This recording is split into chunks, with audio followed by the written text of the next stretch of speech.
Mediação na aprendizagem. Parte 1. Transtornos psicomotores que podem ser observados em sala de aula. Definições. Transtornos psicomotores. Alteração motora do comportamento humano. Se caracterizam como uma das causas de dificuldades de aprendizagem. O transtorno decorre de uma disfunção na região frontal do cérebro, que provoca perturbação na pessoa devido à falha de entrada do estímulo dessa região. Dificuldades de aprendizagem. As falhas no processo de alfabetização, inadequação do método pedagógico, excesso de mudanças de escolas, problemas diversos. Então, as falhas de dificuldades de aprendizagem, nós podemos verificar que, às vezes, a criança muda muito de escola, às vezes o método não é adequado àquela criança. Um determinado ano, ela estudou com uma professora e ia bem. Já no outro ano, ela não se adequou àquele método de uma professora nova. Então, veja, tudo isso tem que ser avaliado para verificarmos a questão aí das dificuldades de aprendizagem. Lembrando que a questão da dificuldade de aprendizagem é responsabilidade, 50% do professor e 50% do aluno é responsabilidade dele. Claro que a criança, nesse nível, tem aí a família e o professor também para dar respaldo nessas questões da aprendizagem.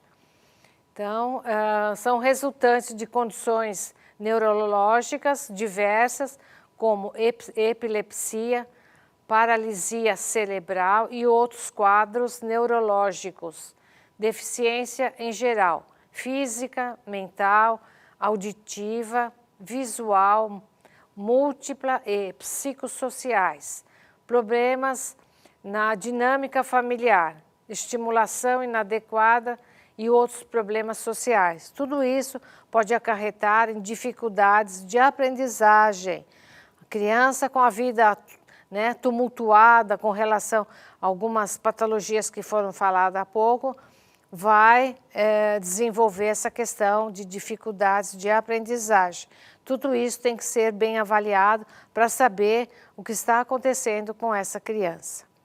A aprendizagem, para nós verificarmos o que é aprendizagem, ou dentro das dificuldades de aprendizagem, focarmos na questão da aprendizagem. O que é aprendizagem? É uma função do cérebro quando encontra-se em condições satisfatórias. Então, a criança que não tem problema físico, mental, tem uma boa didática, o professor tem uma boa didática, ela permanece na escola por um determinado tempo, ela tem como fazer aí satisfatoriamente, efetivar a sua aprendizagem. Partindo da realidade que todos os alunos são diferentes, é necessário colocar responsabilidade no próprio processo de interação de ensino e aprendizagem. O professor, quando ele vai preparar a sua aula, ele tem que pensar que cada aluno aprende de uma forma diferente. Então, eu posso ter um aluno mais auditivo, o outro que só olhando ele consegue aprender os conceitos básicos que estão sendo ministrados naquela aula. Então, tudo isso, na hora da aprendizagem, o professor deve ter em mente para poder diversificar a sua aula com as diversas metodologias. A aprendizagem é uma função do cérebro quando encontra-se em condições satisfatórias. A criança só vai aprender se ela estiver bem alimentada, se ela estiver aí com as questões dos cérebros em condições, em perfeitas condições para poder aprender. Partindo da realidade que todos os alunos são diferentes, é necessário, então, colocar em prática a responsabilidade no processo de interação, ensino e aprendizagem.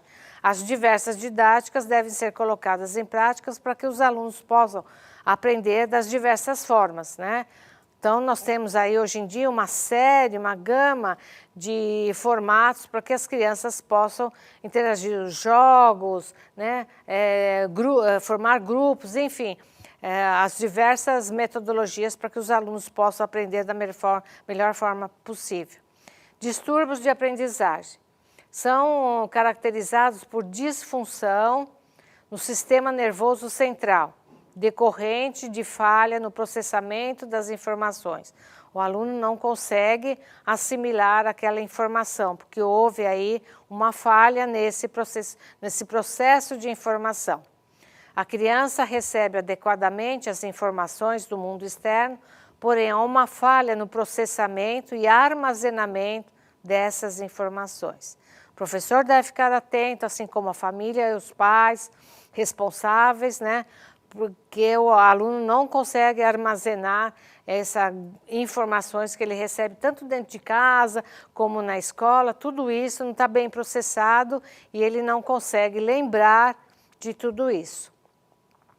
Os distúrbios de aprendizagem, nós podemos dizer que um deles, né, que nós vamos abordar agora, é a dislexia. Ela é caracterizada pela dificuldade na área da leitura. A aluna tem dificuldade da leitura, da escrita e a soletração.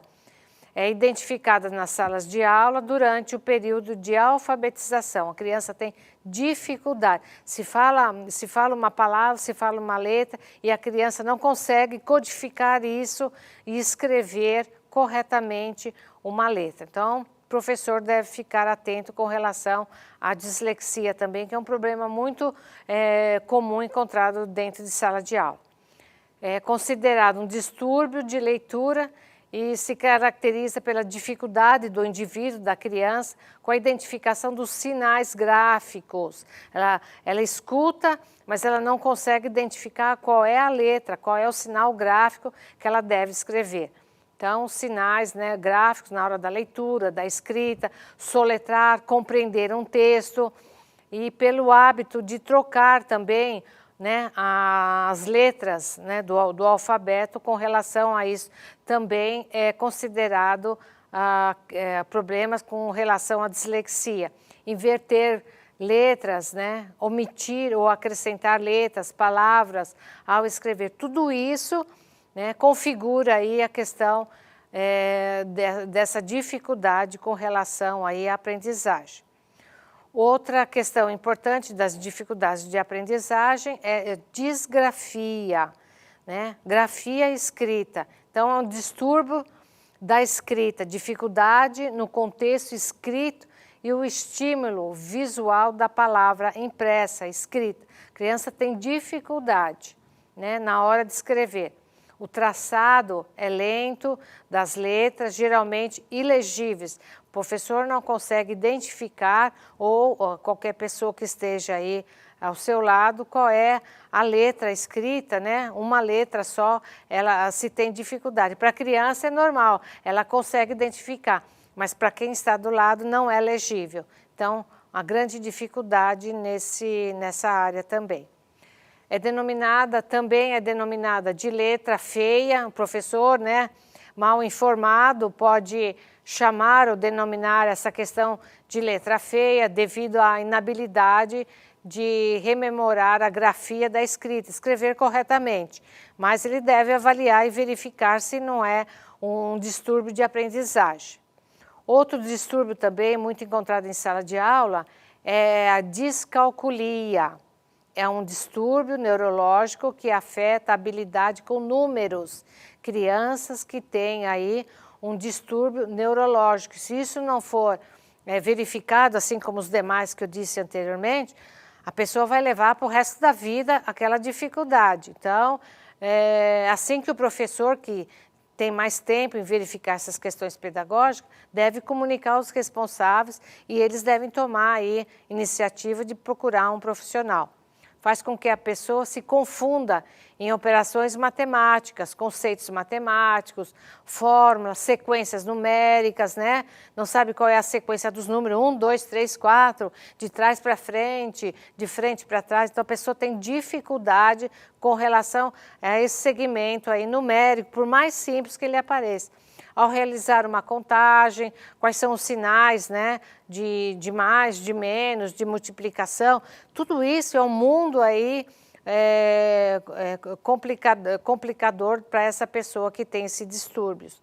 problemas de diferenciar essa pessoa com esse problema de dificuldades de aprendizagem, ela tem problemas em diferenciar o lado direito do lado esquerdo. Não é que se confunde, ela não sabe, né? Que às vezes a pessoa diz até, o lado direito é a ponto esquerdo. Não, ela tem dificuldade, falta de senso de direção, dificuldade com relação ao uso, né, a utilização do compasso também. É questão motora aí que está implicado nessa atividade. A inabilidade de dizer qual é, dois números, qual é o maior, qual é o menor, porque ela não sabe a sequência, então ela não sabe qual é o maior, qual é o menor.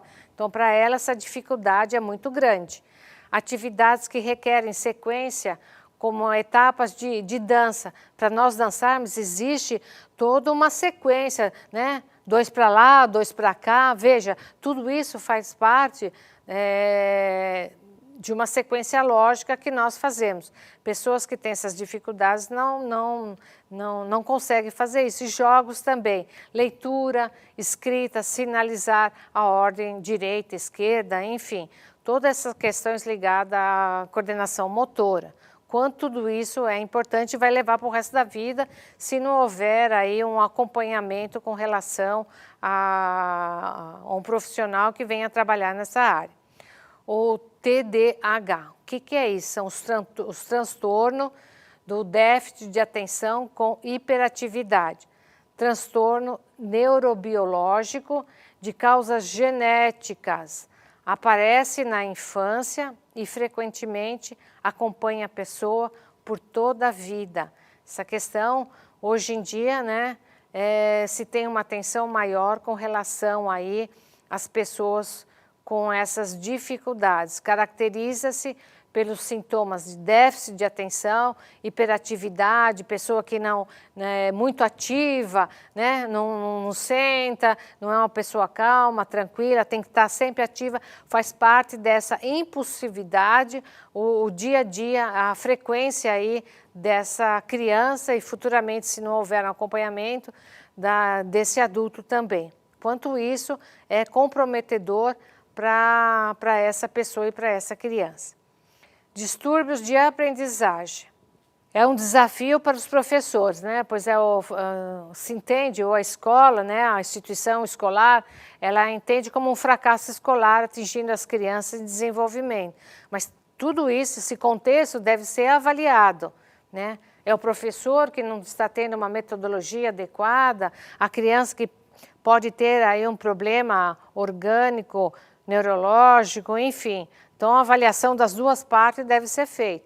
O diagnóstico precoce é fundamental para a superação da dificuldade, verificando a área mais comprometida e encaminhando aí ao profissional responsável por essa área, né, e conversando com o professor também, e os responsáveis, né, que estão no dia a dia. Isso vai aparecer com relação aí a qualquer atividade que envolve todos esses itens abordados nessa aula e que é importante e que se faça uma avaliação com relação aí a essas dificuldades.